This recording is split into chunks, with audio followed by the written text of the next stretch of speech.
So, I want to tell you about my research. I'm going to just change gears, and I want to tell you about this with my master's research just because I think it's a really good example of the type of reflective practice and the types of things that we learned. So I used an action research methodology. So I had said earlier I wanted to learn about client-centered practice, and I was reading all of this information about what is client-centered practice, what does it mean, how do you do it, and I started to wonder, are we really doing it, and how can we learn to do it?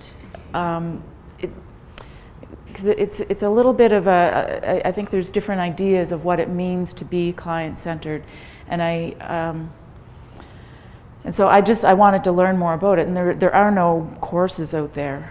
So I decided to use an action research methodology, and that's a collaborative inquiry, so it's a group process. This is very OT. It fits really well with OT principles. So it's a process of cycles. So you plan, you do an activity, you do an action, you observe what you're doing, and you come back and you discuss it, you critically reflect on it, and then you evaluate it, and then you go back to planning, what am I going to do next time? And you go around through these cycles. And you keep coming back to the group. So you go off and do some things, and you come back to the group.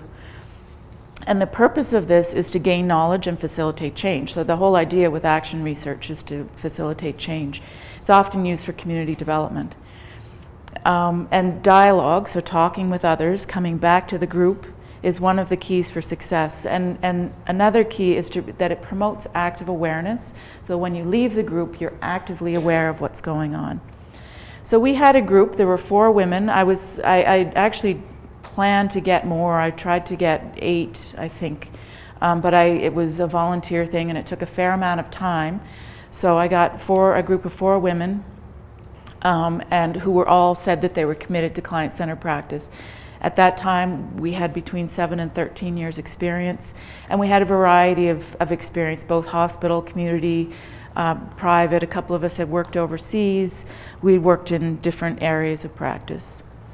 And so what we did was we had 7 meetings. We had 6 exercises that we did, and we got those exercises. They were developed. I found them in this book, Client-Centered Occupational Therapy. It was edited by Mary Law. And these activities, I called them the PERT, the Professional Identity Reflective Tool. And they were developed by Sarah Rochon and Sue Baptiste, and there's a reference for that in your notes. There were others. I actually found some other exercises in this book, Individuals in Context, a practical guide to client-centered practice. I can't remember exactly why I chose those ones. I think it was just that I liked them better maybe, or they seemed to be more practical for what we wanted to do. So we did the exercises. We would do those on our own time. We'd come back and we'd talk about it at the meeting. And between the meetings, there was between 4 and 10 days. The last meeting was a couple of weeks out, and we used that to discuss the process and the outcomes that we thought we were getting through that process. And so, yeah, the exercises that we used, just really briefly, they were using a personal mission versus the reality of practice. So we looked at what do I want to achieve as an OT, and then what am I really doing? We did a career review, looking back at our career, and then taking that career review and actively looking at it and what do we like about it, not like about it. We wrote a metaphor for practice, and that activity is in your handbook. We're not going to do it today because it takes quite a bit of time, but I gave 2 samples that we had from our group. And it explains how to do the activity, and then I gave 2 samples of the metaphor. So if you guys want to do that at some point on your own, we loved that activity. We thought that was one of the best ones that we did from the whole group. We did an activity comparing styles of cooperation, and then the last one was drawing your own conclusions about what you were learning or not learning. So here's what we did learn. As a group, we agreed that this was what we found. we found that this is specifically to client-centered practice, that the reality of our practice is not necessarily congruent with what the ideal of being client-centered is. And there's some reasons behind that. And we found that we really needed to increase our personal awareness around that. So this was just a quote, Jennifer, all these names are changed for personal protection. She said, she was off, we were talking about client-centered practice and what her mission was. She said, today I stood in a long-term care facility and said, wow, that wasn't very client-centered. What I want to do is be talking with my clients and discussing things, but I'm just trying to fix things, just trying to fix it. And she found that really disconcerting and unsettling. The community doesn't always understand what we do or what our potential is.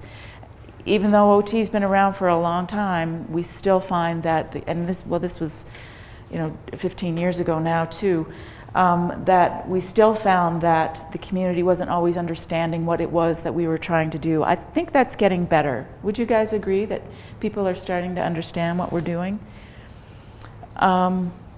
So this was Bridget. She said, not only do we have trouble saying what we do, but to be accepted by the other professionals, if we're writing notes that are talking about being client-centered and using our jargon, it was kind of alienating other people. They weren't getting what it is what we were talking about. So we were having a little trouble between trying to be client-centered in the way that the books tell us to be and how to present that to the community, that they understood it. We learned that environmental factors, so our communities, the people that we work for, I work in private practice, so I do a lot of work for insurance companies, lawyers, and they want certain things from me. And so and as well in the public healthcare system, I'm sure you guys have a lot of parameters around what you can do and not do. And personal factors affect how you practice as well. And so this was Beth. She said my energy level, and this was just something that she found particular week, that my energy level affected how much I could put into this and the attention to detail and how much I could listen and how much I could really pay attention to what was going on. And so my attention being somewhere else took time away from the clients. We learned that the ideal of client-centered practice may not be realistic in today's healthcare climate. I believe that may still be true because we always have other factors around us affecting what we do. However, we also felt that we can take steps toward increasing our awareness and towards getting better. So even though we didn't feel that we could be this perfect client-centered OT, we could become more client-centered. We could take steps towards that. And so we did that through the group process. And this was, Penelope said, I like the group perspective, so that was our study group. She found that stepping outside her own box, her own environment, made a big difference for her, seeing things from different perspectives in how she would go back and do her work over the next little while. So she found that helped. Some of the factors that were important to our process, we found that the trust of the group, all of us knew each other in this group. We had known each other before, not all well, but I'd worked with everybody at some point, or we went to school together, or they were students when I was at the rehab center too. But we found that the trust that we built was really important because a lot of what we talked about was kind of being vulnerable. We were throwing ourselves out there. We were comfortable with each other. We also had a very comfortable environment that we met in. It was usually somebody's living room. The small group size for us was really good. The 4 we found was good. The principles of adult learning say that group sizes of 8 to 12 is ideal for group learning.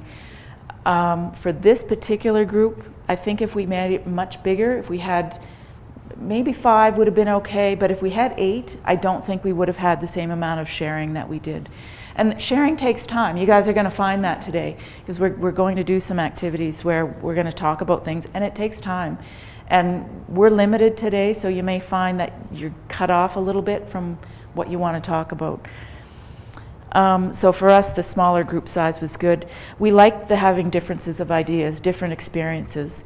For our group, it was, we may find this today too, that having a facilitator or have somebody to bring us back to topic or keep us on track, I think was helpful. And having the exercises to focus on, we found that also helpful rather than just talking about ideas. Some observations on the process.